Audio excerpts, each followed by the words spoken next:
She wasn't a warrior. She had no army, no legion, no sword.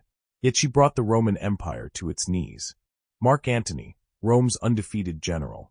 A man who crushed rebellions, ruled provinces, and carved his name into the heart of history, was destroyed. Not by a rival general, not on a battlefield, but in the quiet chambers of seduction. This is the story of how one woman, Cleopatra, waged psychological war so precisely, so invisibly, that even the strongest man in Rome didn't see the blade until it was buried in his mind. Law of power: control desire, or be controlled by it. Because the moment you chase pleasure, you surrender the throne. Rome, 44 BC. Julius Caesar is dead. The empire trembles. Cleopatra is isolated. Egypt is vulnerable. And the new warlords of Rome, Octavian and Mark Antony, are circling like wolves. But Cleopatra doesn't beg. She doesn't panic. She plans. She understands Rome's addiction: power, beauty, spectacle. She won't resist it. She'll become it. Mark Antony summons her to Tarsus. She doesn't arrive in fear. She arrives as a goddess. A golden barge. Perfumed sails. Musicians playing love songs as if the Nile itself sang her name.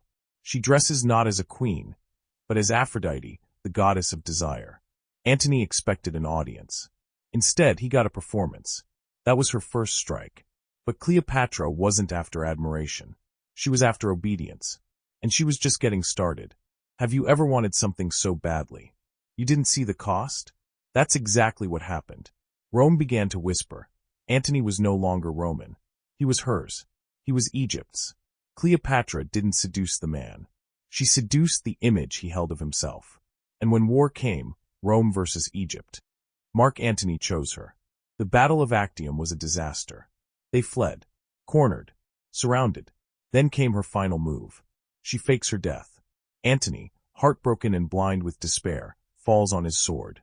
He dies in her arms. And Cleopatra? She chooses her moment. Dressed in royal robes, she ends her life on her terms. With poison, or perhaps the legendary ASP, she becomes immortal. Not through survival, but through legend. Her last words: "You may conquer the land, but you'll never own the soul that shaped it." What can we learn from this psychological war? Cleopatra's greatest weapons were not her looks, but her understanding of human weakness. She controlled her image. In life, perception is power. Don't just show up. People will do anything to protect the version of themselves they admire.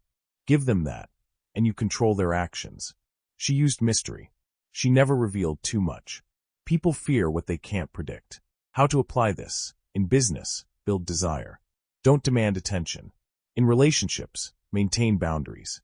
Power attracts more than need. In negotiation, let silence do the talking. Let mystery unsettle. This is how empires are influenced. Not by force, but by invisible strings.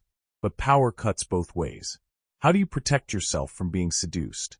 Know your desires. What do you crave? Attention, approval, power. That's where you're vulnerable. Delay reaction. Seduction thrives on urgency. Ask yourself, what do they want from me? Protect your identity. If someone shapes how you see yourself, you're already in their trap. Mark Antony didn't fall because he was weak. He fell because he didn't see which part of him Cleopatra controlled. Control your desires, or be controlled by them. This isn't just a history lesson. It's a warning, a mirror, a strategy manual. If this story stirred something inside you, don't stop here. Watch next. How Bismarck united Germany with silence and steel. Where diplomacy replaced war, and silence became the sharpest blade. Subscribe to Echoes of Wisdom, where history speaks, and power listens.